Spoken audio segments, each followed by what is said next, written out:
Bonjour, bien-aimés dans le Seigneur. Comme vous avez déjà pris donc l'habitude de remarquer cela, chaque jour nous parlons donc du café. Nous parlons donc de cette formation des évangélistes en Côte d'Ivoire, bien sûr, à Yamoussoukro. Et nous voulons en faire une passion, nous voulons en faire une mission et nous voulons en faire une école pour toute la vie. Nous allons former régulièrement des évangélistes, des personnes qui vont porter le message du salut des âmes, des personnes qui vont donc partager la bonne nouvelle dans les nations et dans plusieurs lieux. Nikez, Yobwe, que Dieu te bénisse, que la grâce du Seigneur repose sur toi. Joachim Guessan, que Dieu te bénisse. Wapo, donc Jean-Marius, Anzi, que Dieu te bénisse. Donc, vous qui êtes avec nous, sachez que c'est un moment assez fabuleux. Silas Yao, que Dieu te bénisse. Donc, nous aurons donc à évangéliser, à former des évangélistes. Ramondog, Hyacinthe Congo, que Dieu te bénisse. Que la grâce du Seigneur repose sur toi et que la paix de Dieu soit avec vous. Nous sommes en train de préparer donc le café 2018.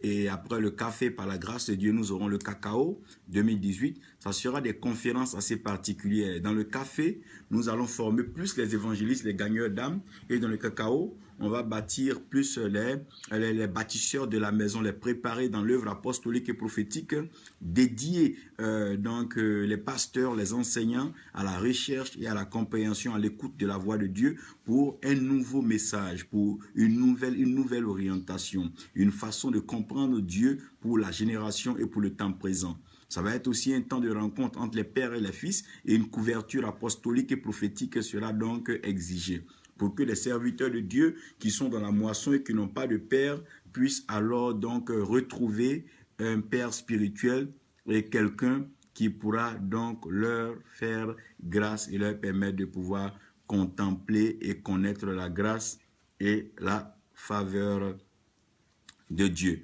Donc, Café 2018, c'est le rendez-vous est pris pour Yamoussoukro. Nous y serons.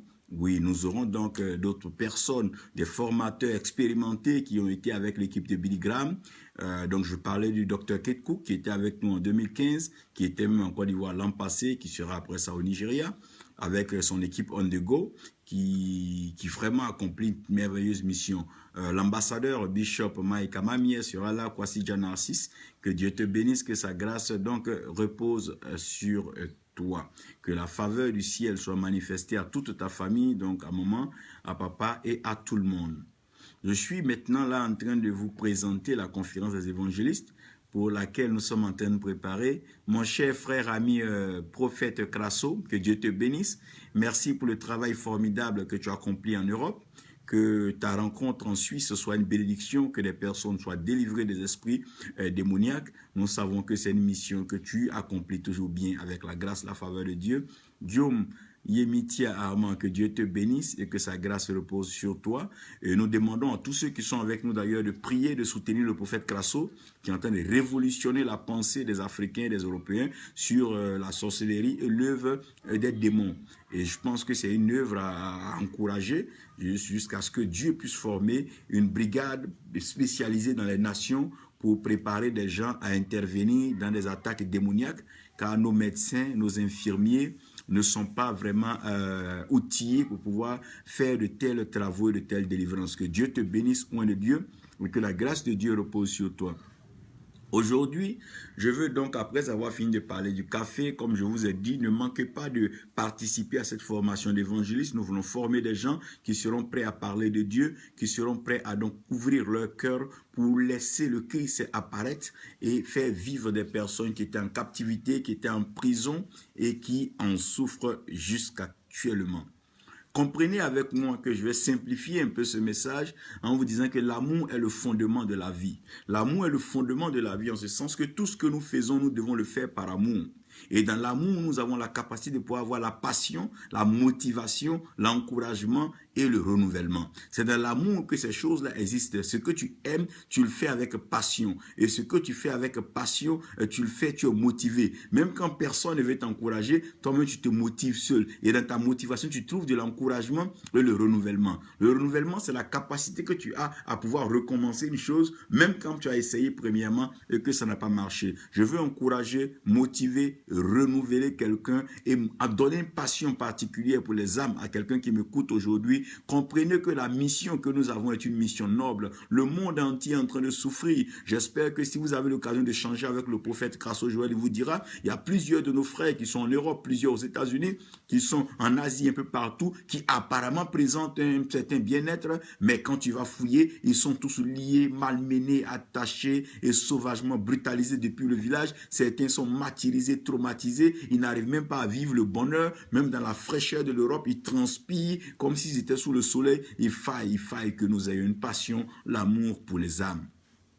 Zobré Constant Genor, que Dieu te bénisse, grand type, que la grâce de Dieu repose sur toi. Donc vous devez comprendre que tout ce qui n'est pas conduit par amour, tout ce qui n'est pas conduit donc par l'amour, finira par perdre en passion, finira par perdre en motivation, finira par perdre en encouragement et en renouvellement. Si aujourd'hui vous voyez que les gens sont plus prêts à gagner des âmes, les gens sont plus prêts à faire la délivrance, les gens sont plus prêts donc à prêcher l'évangile, c'est tout simplement parce que l'amour de Dieu n'est plus vraiment au rendez-vous.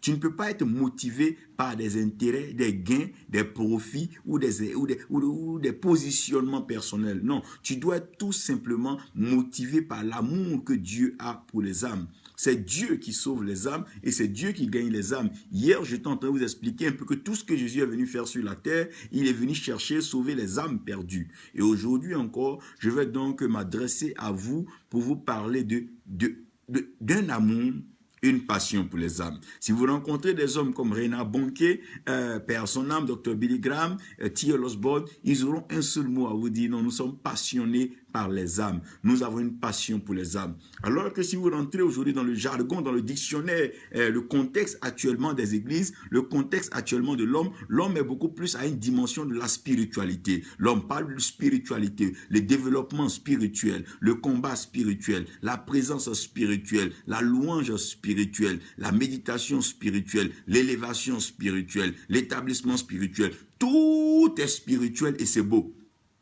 Le fait que cela soit spirituel nous dit d'ailleurs que nous avons un regard plongé dans les cieux. Parce que quand on parle de la spiritualité, on parle de tout ce système que le ciel développe et que le ciel maintenant manifeste sur la terre. Quand on parle de charnel, on parle de tout ce qui est lié à la terre et tout ce que la terre présente comme tentation, comme atout pour pouvoir donc développer son système aussi, qui est un système terrestre, donc un système charnel. Donc le système charnel est le système que nous devons bannir, est le système que nous devons assujettir, est le système que nous devons maintenir donc sujet pour que nous puissions nous élever. Mais le système spirituel est un système qui est au-dessus de nous, dans lequel nous naviguons, nous voyageons, nous nageons et nous comprenons progressivement. Donc, le ciel n'est pas un acquis total, une connaissance totale. Nous aspirons régulièrement. Bien sûr que notre salut est validé par le sang de Jésus et la confession que nous avons faite. C'est en cela que Paul dit, nous croyons dans le cœur. Et si nous croyons dans le cœur, nous parvenons à la justice. En d'autres termes, la justice est liée à l'amour. C'est parce que nous aimons Dieu que nous nous mettons en phase pour accomplir la volonté de Dieu, pour faire ce que Dieu nous demande. Quand tu aimes quelqu'un, tu lui obéis. Quand tu aimes quelqu'un, tu te soumets à la personne. Quand tu aimes quelqu'un, mais tu n'as pas l'envie de faire du tort et du mal à cette personne, mais quand tu aimes une personne, tu es prêt, tu es disposé pour la personne. Donc, vous allez comprendre maintenant que c'est après être parvenu à la justice que nous confessons de la bouche. Quand nous confessons de la bouche, alors nous traduisons quelque chose qui nous passionne, nous disons quelque chose que nous aimons, que nous voulons bien que les gens entendent. Donc, si nous prêchons, c'est parce que nous voulons que les gens écoutent. Et si les gens écoutent, nous voulons qu'ils entendent. Et s'ils entendent, alors ils doivent comprendre. S'ils comprennent, ils doivent pouvoir le mettre en pratique. Maintenant que vous connaissez la vérité, vous serez heureux si vous la mettez en pratique. Donc les deux systèmes sont deux systèmes contrairement opposés, sont deux mondes contrairement opposés qui luttent régulièrement. Mais leur combat est déjà connu d'office parce que l'esprit est élevé au-dessus de la chair. De la même façon que le ciel est haut au-dessus de la terre, c'est un peu comme ça que l'esprit est haut au-dessus de la chair. Donc la chair n'a pas de possibilité de pouvoir revendiquer ou faire de tort à l'esprit, comme l'esprit ne peut pas aussi faire du tort donc à la chair. Donc les deux sont opposés et leurs désirs sont contraires. Le ciel est un système autre. Il n'y a pas de poussière dans le ciel. Il n'y a pas d'arbres là-bas. Il n'y a pas toutes ces choses-là. Parce que dans le ciel, vous allez comprendre, c'est tout un autre système. Mais sur la terre, nous avons le sable, nous avons la poussière, nous avons tout ce que nous avons dans la terre. Maintenant, là où je veux commencer à placer mon message, je vais arriver directement au mystère de l'âme. Le mystère de l'âme, ou que j'appelle la mixture de Dieu. Voilà ce qui se passe. Le ciel est lui-même en haut là-bas. La terre est elle en bas ici. Mais Dieu dit maintenant, créons l'homme à notre image et à notre ressemblance. Maman Morissette Komwe, que Dieu te bénisse. Que sa grâce repose sur toi, qui bénisse donc le bishop Jean-François Komwe pour l'œuvre qu'il accomplit dans la nation. Nous apprécions, nous l'admirons et nous disons amen à tout ce qu'il fait. Que Dieu continue de vous bénir. Donc suivez-moi très bien, je parle de la mystère de Dieu ou le mystère de l'âme. Dieu a vu que le ciel est élevé au-dessus de la terre. Il va d'ailleurs dire que ses pensées ne sont pas nos pensées, ses voix ne sont pas nos voix. Et de la même façon que le ciel est haut élevé au-dessus de la terre, telles sont ses pensées et nos pensées. Donc c'est clair que la terre est un système et le ciel est un système. Oui, la terre est un système et le ciel est un système. Mais Dieu va entrer dans une phase de création qui va même troubler et étonner les anges. Je comprends maintenant pourquoi Dieu a dit « Faisons l'homme à notre image » et après il avait dit « Et Dieu fit l'homme à son image ». Ça veut dire qu'au départ, quand Dieu a entamé le projet était beau, le projet était intéressant. Mais à un certain moment, il y a des ingrédients qui devaient associer dans le projet qui étaient vraiment trop compliqués pour les anges. Les anges sont habitués au ciel, les anges sont habitués à travailler au ciel, les anges sont des citoyens, des missionnaires au ciel. Donc, la dernière fois, je vous ai parlé un peu de la classification des anges. Nous avons donc ceux qu'on appelle les chérubins. Les chérubins ont leur mission, nous avons les séraphins et nous avons la famille donc des archanges. Donc, c'est ceux-là qui sont plus connus en tant qu'anges. Donc, vous allez comprendre que eux, ils travaillent au ciel, leur mission, c'est au ciel. Ils sont habitués à travailler dans cette gloire, cette voûte céleste où Dieu manifeste pleinement sa gloire. Ils ne sont pas prêts à venir travailler dans les ténèbres, dans la boue, dans la bassesse, là où il y a l'humiliation, où on peut descendre, rétrograder, même aller dans les profondeurs. Donc Dieu, en voulant donc créer l'homme, les anges s'attendaient tous à ce que Dieu prenne les éléments célestes seulement et faire l'homme. Donc, on se disait, ben, tiens, puisqu'il y a le Fils qui est ici, il y a le Saint-Esprit qui est ici, ben, tu vas prendre, vous allez vous associer donc à trois et directement, vous allez sortir l'homme. Mais Dieu n'a pas fait cela. Dieu n'a pas fait cela parce que tout le monde a le récit maintenant. On sait que la terre était informe, vide et il n'y avait rien sur la terre. Les ténèbres, au contraire, couvraient la surface des abîmes. Donc, rien ne pouvait donc venir de la terre qui allait être approuvé par le ciel, qui allait être approuvé par les anges. Donc, le plan de Dieu, le projet de Dieu, c'est que Dieu prenne quelqu'un dans le ciel ou que Dieu façonne une image dans le ciel et que cette image-là soit l'image, donc la ressemblance de Dieu. C'est comme quelqu'un, par exemple, qui réunit donc ses concitoyens ou bien ses contemporains et dit, bon, viens, moi, je veux qu'on se fasse un ministre, je veux qu'on se fasse un président, mais que ce président-là ne vienne pas, par exemple, de notre pays. Mais je leur dis, mais tiens, tu vas pas aller prendre un étranger pour venir gouverner sur nous. Évêque Moshe, que Dieu te bénisse pour l'œuvre aussi au Congo et continue donc de faire avancer le royaume et propager la bonne nouvelle. Marius Aristide, que Dieu te bénisse, que sa grâce repose sur toi. Donc voilà que Dieu va commencer à provoquer ce que j'appelle la mysture. Mais attends, nous sommes là, par exemple, nous sommes par exemple au Congo et vous dites que non, allons-y prendre quelqu'un par exemple au Botswana pour venir être président. Non, non, ça passe pas. Donc Dieu doit faire son image et Dieu doit faire sa représentation. Donc c'est une mission assez complexe. Tout le ciel est captivé, tout le ciel est concentré et connecté sur Dieu. Mais qu'est-ce que Dieu va dire, qu'est-ce que Dieu va faire? Donc on s'attend tous à ce que Dieu prenne dans le ciel les pierres précieuses, que Dieu prenne par exemple un peu des 24 vierges, qu'il prenne quand même des êtres célestes et qu'il en fasse son image et sa ressemblance, c'est compréhensible. Mais à la différence de tout le ciel, à l'étonnement de tout le ciel, à l'étonnement des anges, à l'étonnement des archanges, à l'étonnement des chérubins, des séraphins, Dieu va plonger sa main dans la poussière de la terre. My God, Dieu va mettre sa main dans la boue, il va mettre sa main dans l'inconsidéré, dans le rejeté, dans ce qui n'a pas de la valeur, il va mettre sa main dans la saleté, il va mettre sa main dans ce qu'on peut appeler la souillure. Regardez un peu ce que Dieu est en train de fabriquer maintenant. Ah, les anges sont là-bas, ils ne comprennent pas. Mais est-ce que Dieu a vraiment l'envie de faire son image et sa ressemblance? Mais qu'est-ce que Dieu est en train de chercher? N'a-t-il pas vu le ciel? N'a-t-il pas vu que le ciel ne manque de rien, que tout est beau au ciel? Qu'est-ce qu'il est en train de faire par terre? Ah non, Seigneur, que cherches-tu par terre? Non, non, non, sur la terre, tu ne peux pas trouver ton image. C'est pas possible. Sur la terre, tu ne peux pas trouver ta ressemblance. Non, non, non, c'est pas du tout vrai. Si tu as besoin d'une image et que tu as besoin d'une ressemblance, ah non, Seigneur, viens ici au ciel. Il y en a, tu trouveras. Il y en a de beaux. Il y a des anges, il y a des archanges, il y a des chérubins, il y a des séraphins. Tu en trouveras pour ton compte, Seigneur. Mais Dieu dit non, je ne prenais je ne prendrai pas parmi les personnes qualifiées. Non, non, je ne prendrai pas parmi ces personnes qui se croient meilleures. Mais je vais aller dans la boue, je vais aller dans la terre. Pourquoi? Parce que je suis Dieu. Quand on dit Dieu, ça veut dire quoi? Je peux prendre le plus faible et le rendre le plus fort. Je peux prendre le plus pauvre et le rendre le plus riche. Je peux prendre le plus malheureux et le rendre le plus béni. Je peux prendre le plus rejeté et le faire le plus accepté. Je suis Dieu. J'ai pas besoin de prendre déjà dans tout ce que vous connaissez ici comme bon et meilleur. Je veux prendre quelque chose qui n'est pas meilleur, quelque chose qui est délaissé, qui est piétiné, qui est foulé aux pieds. Oh mon Dieu, et je vais faire mon image et ma ressemblance. Mais comment est-ce que tu pourras le faire? Le ciel est en train de se poser la question.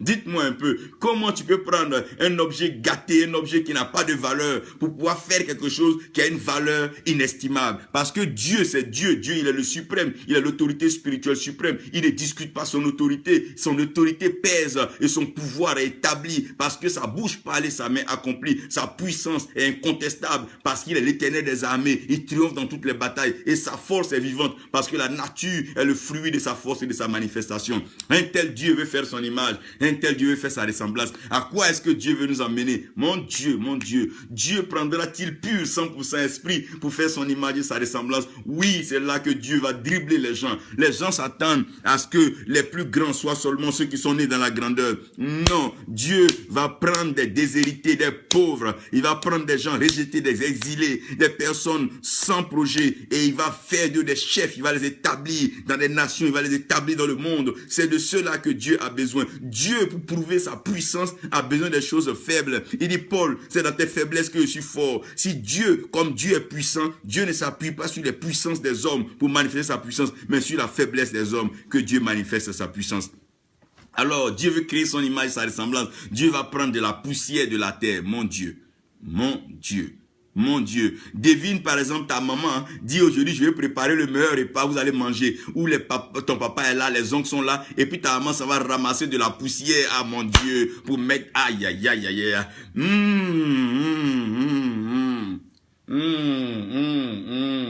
Qui va pouvoir regarder cela? Qui va accepter ce cocktail? Qui va prendre plaisir à un tel cocktail? Non, personne ne veut voir cela. Pourquoi? Non, non, personne n'acceptera cela. Pourquoi tu veux faire de meilleures choses? Et c'est la terre que tu regardes. Mais les gens n'ont jamais compris pourquoi. Dieu a créé au commencement le ciel et la terre. Dieu a créé le ciel et la terre pour un but.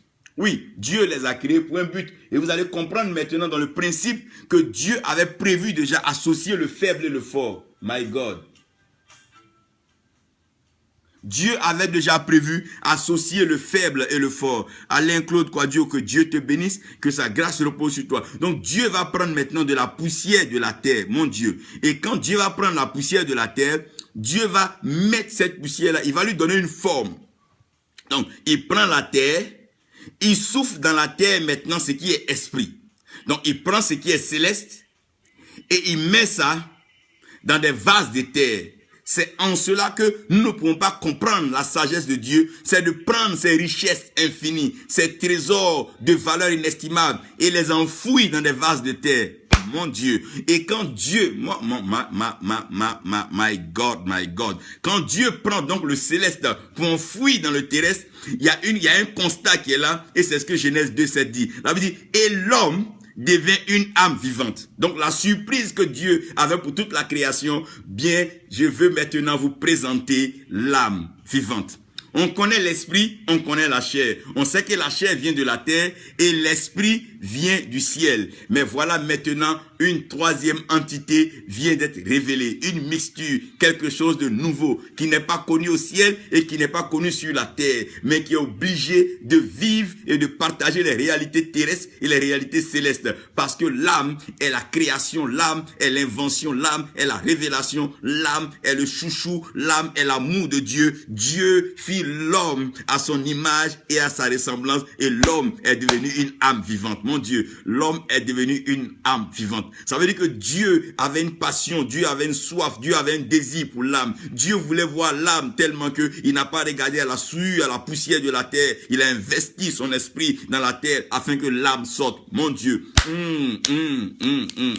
Regardez un peu quel métissage. Quel mystère de la part de Dieu. Il prend son esprit, il souffle dans la poussière et maintenant ça devient une âme vivante. Ça veut dire que ce que Dieu voulait au fait prendre pour montrer à la création, ce que Dieu voulait montrer au ciel, ce que Dieu voulait montrer aux anges, aux archanges, aux séraphins, aux chérubins, Dieu voulait leur montrer qu'il est Dieu et qu'il peut toujours innover. Dieu a la grâce d'innovation et Dieu est un Dieu inspiré. Avant que Dieu ne crée le ciel et la terre, Dieu était toujours dans lui-même sa propre pensée, qui est l'espace de la création. C'est pour ça qu'on l'appelle le créateur de l'univers. Dieu est constamment en train de créer et Dieu vient de surprendre l'humanité. Dieu vient de surprendre la création. Il vient de surprendre les règnes, le règne végétal, minéral, aquatique, animal et tout et tout. Il vient de surprendre ces règnes-là, même le règne angélique et tout. Il vient de le surprendre avec l'âme. Donc l'âme maintenant devient, le mystère de la création. Oh mon Dieu, l'âme devient maintenant le mystère de la création. C'est en cela que David peut dire, tu l'as fait de peu inférieur aux anges. Parce que les anges disent non, s'ils sont spirituels, on peut comprendre qu'ils peuvent être à notre niveau au-dessus de nous. Mais tu les as fait des âmes, mon Dieu. Âme. Écris, mon âme vit, car mon âme est sauvée. Donc voici maintenant le mystère de l'âme. C'est une mixture, un mélange de ciel et terre et l'âme va vivre. Ça veut dire que quoi? L'âme sera directement influencée par les décrets du ciel et l'âme aussi sera influencée par les décrets, les décisions de la terre. Donc ce que la terre va décider, l'âme va en partie et ce que le ciel va décider, l'âme aussi va en partie. C'est pour ça que vous allez voir quand quelqu'un devient chrétien, il est très souvent lié encore à sa famille terrestre à cause de ce que l'âme vit dans le... L'âme vit dans le sang, je me réserve d'abord là, Donc l'âme a un lien avec la terre et l'âme a un lien avec le ciel. L'âme a un lien avec la terre par la chair et l'âme a un lien avec le ciel par l'esprit. Donc l'âme se trouve maintenant comme au milieu. L'âme devient maintenant comme centrale, comme le point culminant, l'important, celui que tout le monde est en train de regarder. L'esprit regarde à l'âme et la chair regarde à l'âme. Le ciel regarde à l'âme et la terre regarde à l'âme. Donc chacun se pose la question, mais où est-ce que l'âme va rester? L'âme restera à terre ou l'âme restera au ciel? C'est comme un père, un homme et une femme qui font un enfant. À un certain moment, si les deux sont éloignés, la question se pose, l'enfant restera-t-il chez la mère ou chez le père? Mais gloire soit rendue à Dieu, parce que nous venons tous du ciel. Nous sommes des citoyens célestes, nous sommes pèlerins voyageurs sur la terre. L'âme choisira finalement d'aller au ciel parce qu'il y a un festin qui est réservé pour l'âme. Chaque fois qu'une âme est sauvée, chaque fois qu'un pécheur se répand, la fête est grande dans le ciel. Mais nulle part il est mentionné qu'il y a une fête sur la terre. Pourquoi? Parce que c'est le ciel qui est concerné plus par le salut de l'âme. Oh my God. Brother Dan, God bless you, Prophet Daniel. God bless you and the church in the US. Thank you for the great job, the great work you are doing for the kingdom. For the advancement of the work of evangelism. Donc regardez maintenant ce qui va se passer. L'âme devient maintenant la conquête. L'âme deviendra la conquête du ciel et de la terre. Donc la terre va chercher à conquérir l'âme et le ciel va commencer à vouloir aussi conquérir l'âme. Donc toute mission sera faite maintenant pour pouvoir maintenir l'âme. Donc tout ce que la terre offre, tout ce que la chair offre comme beauté, tout ce que la chair offre comme distraction, tout ce que la chair offre comme étant piège, tout ce que la chair offre comme plaisir, comme passion, c'est dans le but de capturer l'âme. Mais tout ce que le ciel déploie comme arsenal, tout ce que le ciel déploie comme parole, prédication, prophétie, oracle, décret, tout ce que le ciel déploie par la grâce, c'est pour pouvoir aussi investir et sauver l'âme. Donc l'âme devient maintenant le point de conflit. L'âme devient maintenant le centre d'intérêt de tout le monde entier. Le ciel cherche des âmes, la terre cherche des âmes. Voilà là où le problème va commencer. Les anges déçus, Satan, Lucifer et ses anges chercheront aussi quoi? Des âmes. Ils cherchent à capturer des âmes. Dieu veut sauver des âmes. Ça veut dire que les âmes deviennent plus importantes. Le combat n'est plus pour les richesses. Le combat n'est plus pour les trésors, le combat n'est plus pour les territoires. Non, les gens combattent pour ça, mais le combat est maintenant une question de salut d'âme. Tout le monde entier regarde les âmes. Tout ce que nous sommes en train de faire sur la terre, que nous soyons bien vêtus, que nous portions les meilleurs vêtements, que nous roulons les meilleures voitures, que nous voyageons en première classe dans les meilleurs vols. C'est pas ce qui est important. Ce qui compte, c'est notre âme. Parce que l'âme est le centre d'intérêt. L'âme devient le point de concentration, le point pour lequel la terre se prépare et le ciel se prépare. Donc le conflit le plus redoutable, c'est le conflit pour pouvoir déterminer la destination, l'avenir de l'âme. Le combat sera rude, le ciel va déployer son arsenal, prophétie, parole de connaissance, révélation, guérison miraculeuse, résurrection de mort. Tout ça pour pouvoir captiver l'âme et amener l'âme vers le ciel. La terre aussi va présenter la séduction, la sexualité, la nourriture, et la désobéissance, l'idolâtrie, pour pouvoir maintenir l'âme dans la captivité et la réduire à néant sur la terre. Voilà maintenant que le combat est lancé. Ah mon Dieu, les hostilités sont maintenant connues. L'âme est en danger parce que voilà quelqu'un de nouveau qui vient de sortir dans la création. La terre était ancienne, hein? Le ciel était ancien, mais l'âme est devenue quelque chose de nouveau parce que le ciel, oh my God, prophète Sekongo, que Dieu te bénisse, Konambli Abel, Konambli Osval, que Dieu te bénisse. Comprenez ici, comprenez que Dieu te bénisse dans ta mission pour encourager les jeunes dans la politique saine selon Jésus-Christ. Je pense que Dieu t'aidera. Donc comprenez-moi bien. Maintenant, l'âme, c'est comme le football. C'est pas les joueurs qui intéressent, mais c'est le ballon. Le petit ballon qu'on met au milieu là. C'est pour ça que tout le monde court. Quand vous voyez tous ces grands joueurs courir, tous ces supporters en train d'acclamer, en train de pleurer, c'est à cause du mouvement du ballon.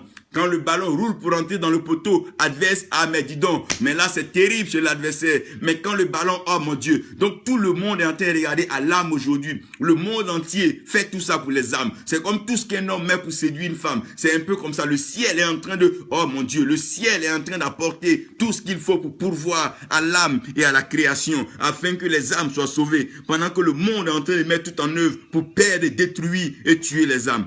Mon Dieu. Le mystère de l'âme, c'est le mystère, c'est ce petit côté caché. Le ciel recherche des âmes, la terre recherche des âmes, tout le monde cherche des âmes. Chacun cherche une âme. Chaque matin, oh mon Dieu, chacun cherche une âme. Même un homme dit, je cherche l'âme sœur, je cherche l'âme frère, l'âme sœur, frère. Tout le monde cherche une âme quelque part. Dieu est intéressé par la conquête des âmes. C'est pour cela que Dieu ne pouvait plus se retenir au ciel. Il a dit, mais qu'est-ce que j'ai de précieux? Qui enverrai-je? Mais qui ira pour nous? Pas pour lui seul, il ira pour nous. Parce que le ciel est concerné par les âmes. Et Dieu même est plus concerné par les âmes que tout le monde. Parce que c'est sa créature, c'est son invention, c'est sa révélation. C'est lui Dieu qui a concocté cette mystère. Et l'âme est devenue une âme vivante. Et l'homme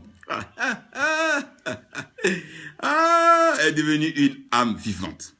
Maintenant, dans la vie de l'âme, il y aura ce qu'on appelle les implications et les engagements, aussi les désengagements. Quand tu vas lire dans le livre d'Ézéchiel, la Bible dit c'est l'âme qui pêche, c'est elle qui meurt. En d'autres termes, on ne dira pas que la chair qui a poussé l'âme au péché, la chair sera impliquée. Non, on dit c'est l'âme qui pêche, c'est l'âme qui meurt. Donc ça veut dire que c'est l'âme qui devient maintenant le sujet sur lequel nous devons méditer, nous devons plancher. Si ta vie ne pense pas à l'âme, si ta vie ne gagne pas des âmes, si ton évangile ne gagne pas des âmes, c'est que ce n'est pas de l'évangile. Si ta mission ne gagne pas des âmes, c'est que ce n'est pas une mission de Dieu. Tout ce qui ne gagne pas des âmes n'est qu'une maison de séduction pour attirer des personnes pour des gains et des projets personnels. Mais ce qui intéresse Dieu doit gagner des âmes. Ce qui intéresse Dieu, c'est quand des âmes sont gagnées. Tout ce que nous faisons, tous ces podiums, ces sonorisations que nous plaçons, toutes ces publicités, ces grands posters que nous mettons, Dieu n'a aucun problème, mais pourvu que ça gagne des âmes. Si ça ne gagne pas des âmes, c'est là que Dieu s'interroge. Pour qui ont-ils fait? Pour quelle fin et à quelle fin? Voilà un peu les questions. Parce que l'âme est le mystère de la création. Maintenant, regardez le mot âme. C'est dedans que vous allez trouver l'amour. En d'autres termes, l'âme même est dans l'amour et l'amour est dans l'âme. Puisque l'amour est dans le cœur et le sang est dans le cœur, l'âme vit dans le sang. Donc l'âme est directement au siège de l'amour. L'âme est dans l'amour. Donc Dieu a tant aimé le monde qu'il a envoyé son Fils unique. Donc Dieu a aimé le monde, donc la chair, et il a envoyé son Fils unique qui est esprit, afin que l'âme, afin que quiconque en parle, quiconque là, ce n'est plus la terre, mais c'est l'âme qui croira en Christ ne périsse point, mais qui est la vie éternelle. Donc c'est le salut de l'âme que Dieu est en train de développer. Mike, God bless you, Adeyemi. Donc comprenez maintenant que l'amour est le fondement de l'âme. Dieu voulait créer son image parce que Dieu s'aime. C'est parce que Dieu s'aime que l'âme est forcément le chouchou et Dieu aime l'âme. Dieu aime l'âme. C'est pour ça, regardez bien, quand vous lisez la Bible, chaque fois qu'une âme se répand, mais Dieu est impliqué lui-même, il est concerné. Là, c'est lui-même qui organise. C'est lui qui organise la noce de l'agneau, c'est lui-même qui organise l'enlèvement, c'est lui qui organise le règne millénaire. Ça, c'est plus les hommes, ça finit, c'est fini ça. C'est lui. Pourquoi? Tellement Dieu est préoccupé par cela. Parce que l'amour est le fondement de l'âme. Donc une âme qui n'arrive pas à aimer est une âme déséquilibrée, est une âme mal nourrie, est une âme séquestrée, est une âme en prison. Vous comprenez pourquoi les sorciers n'arrivent pas à aimer, les magiciens n'arrivent pas à aimer, parce que leur âme est déjà embrigadée. Regarde, quand quelqu'un, par exemple, n'aime pas, il ne peut pas faire du bien. Tout ce qu'il peut faire, donc, son âme peut être attachée au matériel. Sa vie est toute une affaire de matériel, mais il n'aime pas son prochain. Martine Guessan-Conan, que Dieu te bénisse, que sa grâce repose sur toi. Donc, l'amour est le fondement de l'âme. Si tu aimes, ça veut dire que les âmes doivent t'intéresser. Si vraiment tu aimes Dieu, tu dois être intéressé par le gain d'âme. Tu ne peux pas être intéressé par le gain d'âme si tu n'aimes pas Dieu. Donc celui qui aime Dieu gagne des âmes. C'est pour ça que la Bible dit que quoi? Celui qui gagne des âmes est sage. Alors que la sagesse, c'est la divinité, c'est Dieu. Donc c'est Dieu qui est sage. Donc celui qui est sage gagne des âmes. Parce que l'âme est liée, l'âme est fondée dans l'amour.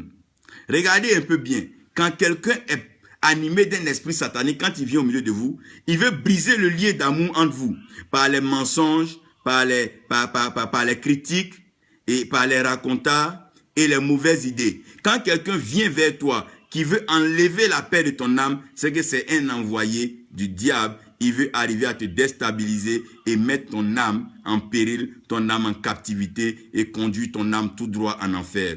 Mais comme le fondement, my God, de l'âme, c'est l'amour, par amour, nous sommes sauvés. La Bible dit que pour l'amour, il n'y a même pas de loi qui puisse tenir. Dieu a tant aimé le monde, Jésus-Christ a tant aimé Lazare, que la mort ne pouvait même plus le retenir, il est revenu à la vie.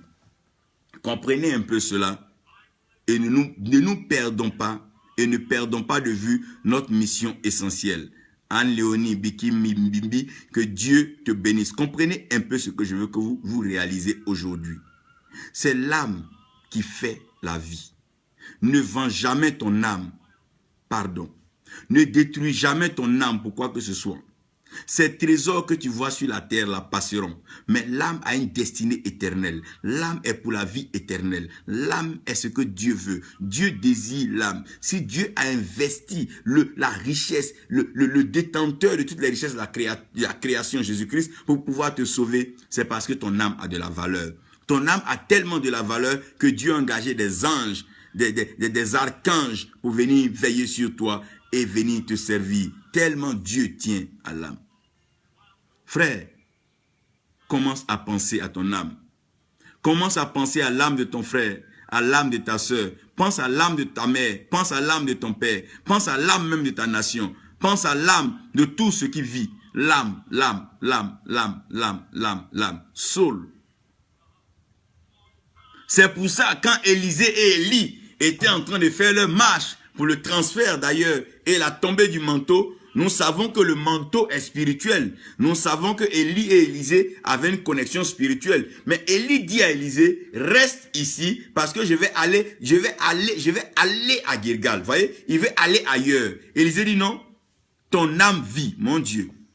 Il dit ton âme vit. Regardez un peu ce qu'Élisée dit. Il dit ton âme vit. Il dit comme ton âme vit et que Dieu vit. Donc ton âme vit et Dieu vit, donc je vous suis. Ça veut dire que ce qui plaît maintenant à Élisée dans cette marche, ce n'est pas seulement le manteau spirituel, mais c'est la vie de l'âme et la destinée de l'âme. Il dit à Élie, ton âme vit. Frère, que ton âme vive. Et je prie que ton âme ne soit jamais embrigadée, que ton âme n'entre jamais dans une malice de la sorcellerie. Je prie que ton âme vive pour toujours. Faites attention, votre âme a tellement de la valeur, votre âme a tellement un prix aux yeux de Dieu que tout le monde en veut à votre âme. Les ennemis de votre âme, les sorciers et les forteresses sataniques et diaboliques en veulent à votre âme. Pensez à votre âme, pensez à l'âme des autres. S'il vous plaît, ne détruisez pas votre âme pour quoi que ce soit. Je reviens encore sur cela et je veux que vous écrivez l'âme est le mystère de la recherche. De tout ce que vous voyez sur la terre, tout ce que les anges font en partant, se promenant, monter, descendre, c'est âme. Ils cherchent à sauver. Tout ce que vous voyez les démons aller rôder par là, engagés par les prostituées, tout ça, ce que le diable fait, c'est pour capturer des âmes et les mettre dans la prison. Je prie que tu ne sois pas la victime des œuvres sataniques et des œuvres démoniaques. Troisième point, je vais parler rapidement de la passion pour les âmes. La passion pour les âmes, c'est ce qui m'étonne. Aujourd'hui, plusieurs personnes se disent chrétiennes, mais elles ne sont pas prêtes à investir dans l'évangélisation, elles ne sont pas prêtes à investir dans le gain d'âme, elles sont prêtes à investir dans tout le cérémonial d'une maison, les décors d'une maison, construire une maison. Ce n'est pas mauvais de bâtir un temple, ce n'est pas mauvais de décorer un temple, mais qui va être dans le temple? C'est des âmes. Mais si les âmes ne sont pas gagnées, toutes ces maisons que vous cherchez à décorer, vous les décorez pourquoi? Vous avez trop de passion pour vos églises, c'est pas mauvais, trop de passion pour vos temples, trop de passion pour vos chaises, trop de passion pour vos cultes, vous avez trop de passion pour vos louanges, mais il n'y a pas de passion pour les âmes. La passion des âmes est en train de disparaître. Aujourd'hui, personne ne pense à aller s'arrêter quelque part, parler de Jésus à quelqu'un. On se plaît déjà dans le temple, on se plaît entre amis, on se plaît dans le copinage, et malheureusement, dans ce soi-disant copinage spirituel, le diable est rentré et la malédiction est en train de frapper. Parce que l'église dont le Seigneur a dit la porte des ténèbres, la porte de la mort, la porte de l'enfer ne pourra pas. Mais aujourd'hui, le diable se sert à volonté, il se sert quand il veut dans les églises et dans les temples. C'est là-bas d'ailleurs qu'il va recruter les meilleurs éléments pour la sorcellerie, la magie. Regardez aujourd'hui combien de personnes courent vers la sorcellerie, la magie pour pouvoir manifester des signes. Ça veut dire qu'ils n'ont rien compris dans la maison de Dieu. Si tu as la passion pour les âmes, le ciel ne te refusera pas sa puissance et sa gloire. C'est tes motivations qui font que la présence de Dieu ne vient pas. Tu n'as pas de motivation pour les malades, tu veux un don de guérison. Mais le don de guérison, qu'est-ce que tu vas en faire? C'est comme quelqu'un fait une école de médecine, il finit, il n'a pas envie de soigner un malade, mais il sait qu'il a fait une formation pour rien. Non. Reverend Dennis, God bless you. Greetings to a family, wife, and the church in Lagos. Donc comprenez un peu que ce qui fait que Dieu te donne sa force, ce qui fait que Dieu te donne sa puissance, c'est à cause de ta motivation. Quand tu as l'envie de gagner des âmes, tu deviens partenaire avec Dieu, tu deviens co-héritier avec Christ. Parce que l'héritage de Dieu, c'est l'héritage des âmes sauvées. Tout ce que Dieu a réservé dans la création, c'est pour les âmes qui seront sauvées. Frère, tu dois avoir une passion pour les âmes. Tu dois savoir te lever, former un groupe d'évangélisation, aller évangéliser. Vous pouvez mettre un peu d'argent de côté, 2000, 4000, 5000, payer des yaourts, aller voir des malades à l'hôpital, leur distribuer ces yaourts et leur parler de Jésus-Christ. Ce qu'il a fait pour toi quand tu étais malade. Il t'a sorti de la maladie pour que tu sois une bouche pour témoigner pour les malades. Ayons une passion pour les âmes. Comme les Renard Bon qui ont une passion pour les âmes, les Thielos Bon ont une passion pour les âmes, les Maurice Surlot ont une passion pour les âmes. Il faut que nous ayons des passions pour les âmes. Pas des passions forcément pour les grands costumes, des passions pour les grands titres et des passions pour les grandes cérémonies. Non, non, non. Ayons une passion pour les âmes. J'ai dit là le désir avec lequel nos jeunes frères et nos jeunes sœurs sont en train de prier dans les églises pour leur désir personnel. Si nous avions la passion pour les âmes, depuis l'église aurait reçu la plénitude de la puissance de la grâce de Dieu. Que vas-tu faire? C'est la motivation que tu as qui va attirer la grâce et la faveur de Dieu sur ta vie. Si tu n'as pas l'envie de donner des paroles de connaissance pour sauver les âmes de l'enfer, mais que tu veux le faire pour tes propres fins, mais tu seras obligé d'aller traiter avec le diable. Quiconque veut gagner les âmes traite avec Dieu. Quiconque veut perdre les âmes traite avec le diable. Il n'y a pas 3 camps, il n'y a pas 20 camps. Celui qui veut gagner les âmes, c'est qu'il est du côté de Dieu. Celui qui veut perdre les âmes, c'est qu'il est du côté du diable. Que fais-tu? Qu'est-ce veux-tu faire des âmes? Veux-tu les gagner ou veux-tu les perdre? Et tous les jours dans la maison, dans le temple, en train de chercher à commettre n'importe quel acte avec les petites filles, les petits garçons qui viennent dans la maison, où veux-tu les emmener? En enfer, où veux-tu les emmener chez Dieu? Donne-moi ta motivation, je te dirai la force qui t'anime. Donne-moi ta motivation, je te dirai maintenant ce que tu peux attirer vers toi. Certains sont en train d'attirer sur eux la malédiction de Dieu à cause de vouloir faire périr et détruire les âmes. Mais d'autres attirent sur leur vie la bénédiction dans le désir de sauver les âmes. Quand tu désires sauver les âmes, tu attires sur toi la bénédiction de Dieu. Tu attires sur toi la grâce et la faveur de Dieu. Quand tu décides de sauver les âmes, ta passion pour les âmes. Quelle est ta passion pour les âmes? Qui veut voir des âmes sauvées? Si tu veux voir des âmes sauvées, écris en bas, je veux sauver des âmes. Seigneur, bénis-moi. Seigneur, élève-moi pour sauver des âmes. Seigneur, fais-moi voyager pour sauver des âmes. Seigneur, bénis-moi pour sauver des âmes. Enrichis-moi pour sauver des âmes. Rends-moi prospère pour sauver des âmes. Donne-moi la sagesse pour sauver des âmes. Dieu te donnera. Si c'est pour sauver les âmes, le ciel n'a aucun problème. Le ciel te l'accorde et tu as déjà cela, ce mandat. C'est un décret. Dieu te le donne. Dieu te l'accorde. Tu peux sauver et gagner les âmes. La passion pour les âmes. Quand je parle de la passion pour les âmes, je parle de ce qui a motivé le Seigneur dans toute sa gloire dans le ciel. Il a décidé de se dépouiller de toute sa gloire et de descendre sur la terre afin de venir nous sauver. Ne manquez pas de lire le psaume 19, verset 8, que je vais d'ailleurs demander au prophète Jérémie de lire, et le psaume 121, verset 7. Vous devez comprendre ces choses. Une âme a de la valeur aux yeux de Dieu. Une âme a de la valeur aux yeux de Dieu.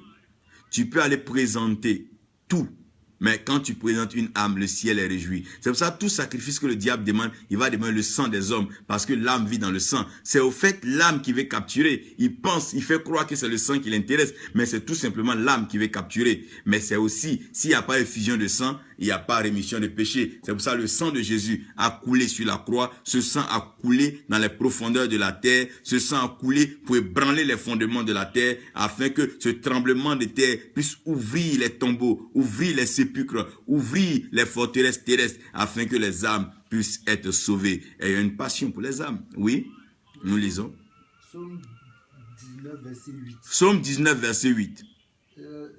La loi de l'Éternel est parfaite. La loi de l'Éternel est parfaite. Elle restaure l'âme. La parole de l'Éternel, la loi de l'Éternel est parfaite parce qu'elle fait quoi? Elle restaure l'âme. Suivez-moi bien.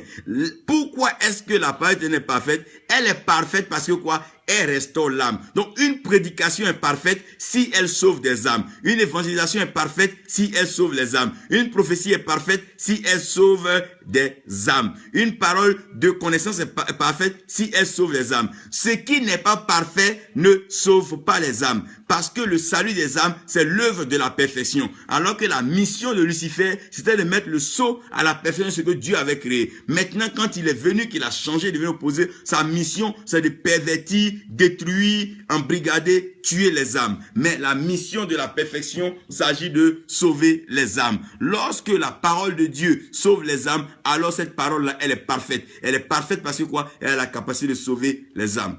Quand quelqu'un dit la perfection n'est pas de ce monde, si ce monde s'attelle à sauver les âmes, la perfection viendra dans ce monde. La perfection, c'est quand cela atteint avec précision, avec exactitude, ce pourquoi la chose a été faite. Dieu a envoyé sa parole pour guérir, pour restaurer les âmes, pour faire quoi? Pour consoler les cœurs brisés. La parole de Dieu est parfaite parce qu'elle sauve des âmes. Qu'est-ce qui fait que ton évangile est parfait? C'est parce que ça sauve des âmes. Qu'est-ce qui rend ta prédication parfaite? C'est pas parce qu'elle est faite de belles théories, pas parce qu'elle est faite de belles paroles, pas parce que le niveau de langue est soutenu. Non, non, non. Mais c'est parce que ça finit par faire quoi? Par sauver des âmes. La loi de l'Éternel est parfaite, oui, parce que quoi? Elle sauve des âmes. La pensée de l'Éternel est parfaite parce que quoi? Elle sauve des âmes. Quelle est ta passion? Quel est ton désir? Quelle est ta motivation? Quel est ton amour? Quand tu as ta Bible en main, quand tu es assis chez toi, que tu médites, quand tu suis une prédication, veux-tu juste une vedette de télévision? Veux-tu juste une vedette pour être connu, être cité parmi les appelés et les pasteurs? Non, va gagner des âmes. Celui qui gagne des âmes est sage. La passion pour les âmes. Le quatrième point, gagnons les âmes car le Seigneur est proche. Oui, gagnons les âmes parce que le Seigneur est proche. Le Seigneur revient bientôt. Le Seigneur Jésus-Christ revient bientôt. Et son retour est imminent. À tout moment, il peut arriver. Il doit venir nous voir, présenter le fruit du travail pour lequel il nous a investi de son esprit, par lequel il nous a envoyé les dons du ministère et les dons du Saint-Esprit. Le Seigneur veut voir des âmes sauvées. Tout ce que Dieu veut, c'est de voir des âmes sauvées. Sauvons les âmes. Gagnons des âmes en mettant sur pied des campagnes d'évangélisation, des formations pour les évangélistes, en mobilisant des jeunesses pour la croisade. Envoyez les moyens pour sauver les âmes. Ne vous gênez pas. C'est pas mauvais de donner ta dîme à l'église. C'est pas mauvais. Mais pensez au gain d'âme. Pensez à investir les moyens dans le gain d'âme. Dieu s'est investi pour sauver les âmes. Mais investissons dans les gains d'âme. Investissons dans les gains d'âme. Gagnons des âmes pour la cause du royaume, car le Seigneur est proche. Gagnons des âmes pour le royaume, car le Seigneur est proche. Gagnons des âmes pour le royaume, car le Seigneur est proche. Psaume 121, verset 7. Gagnons des âmes, car le Seigneur est proche. Dis à ton frère, gagnons des âmes, car le Seigneur est proche. Dis à quelqu'un, gagnons des âmes, car le Seigneur est proche. Gagnons des âmes, car le Seigneur est proche. Oui? L'Éternel te gardera de tout mal. Le Seigneur te gardera de tout mal. Il gardera ton âme. Il gardera ton âme. C'est-à-dire que tout ce que Dieu fait pour nous, c'est pour garder quoi? Notre âme. Dieu veut garder l'âme. Alain Dutosier, que Dieu te bénisse, que Dieu bénisse maman, servante de Dieu. Et merci pour cette œuvre noble que vous accomplissez dans la France et l'Europe. Continuez de gagner des âmes. Dieu veut garder ton âme. Dieu veut garder notre âme, mon âme. Dieu veut garder l'âme. Parce que l'âme, c'est son invention. C'est lui qui a créé l'âme. Il y avait le ciel, il y avait la terre. C'est lui qui a fusionné, c'est lui qui a mis l'esprit dans la terre, c'est lui qui a mis le ciel dans la terre afin de sortir donc l'âme. C'est lui qui a mis l'esprit dans la chair pour que l'homme devienne âme vivante. Si c'est Dieu qui a créé l'âme, quoi de plus normal que l'âme revienne à Dieu? Qui veut alors se prétendre détenteur des âmes? Personne ne peut garder ton âme en captivité. Personne ne peut garder ton âme dans une prison. Personne ne peut garder ton âme dans le malheur, dans la misère, dans la souffrance, dans la pauvreté. Plus jamais cela, parce que ton âme est sauvée. Gagnons des âmes, car c'est le Seigneur qui gardera les âmes. La maison du Seigneur, c'est la maison des âmes. La maison du Seigneur, c'est la maison des âmes. La pensée de Dieu, c'est la pensée pour le gain des âmes. La loi de l'Éternel est parfaite, parce que quoi? Parce qu'elle sauve les âmes. Sauvons des âmes, gagnons des âmes pour la gloire de notre Seigneur. Que le gain d'âme soit notre priorité. Frères, motivons les gains d'âme. Gagnons les âmes, car c'est cela notre motivation. Éveillez à vos modérateurs, que Dieu te bénisse, que sa grâce repose sur toi. Gagnons des âmes, car le Seigneur est proche. Père, notre Dieu, nous voulons te rendre toute la gloire pour ta fidélité. Merci pour tes enfants. Merci pour tous ceux qui ont dû disposer de leur temps pour pouvoir suivre ce temps. Suivre ces moments d'enseignement. Je prie que tu leur donnes cette passion des âmes, cet amour pour les âmes, le désir de gagner des âmes. Je prie, oh Dieu, que tu fasses de nous des gagneurs d'âmes, que tu fasses de nous des gagneurs d'âmes, des personnes qui vont gagner des âmes en grand nombre, en millions, en milliers. Seigneur, permets que nous gagnions des âmes de toutes les nations, toutes tribus, partout dans le monde. Permets que nous soyons des gagneurs d'âmes. Donne-nous ton esprit, envoie ton esprit sur nous. Change nos mentalités, nos motivations.